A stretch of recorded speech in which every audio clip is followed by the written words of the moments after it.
ఇవాళ మనం చెప్పుకోబోయే విద్య గ్రామ దేవతలను ఎలా వశం చేసుకోవాలి. ఈ విద్య గురించి దీని గురించి ఇక్కడ చెప్పుకుందాం.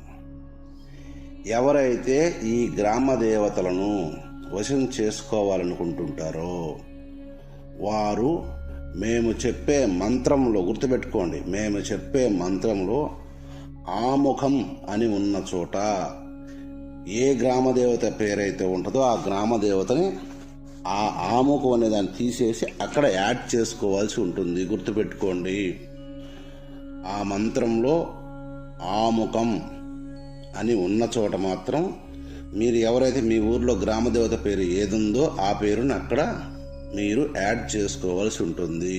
ఈ విషయాన్ని గుర్తుపెట్టుకోండి. ఈ సాధనకి 41 రోజులు, రోజుకు 4000 జపం ఉంటుంది. సాధన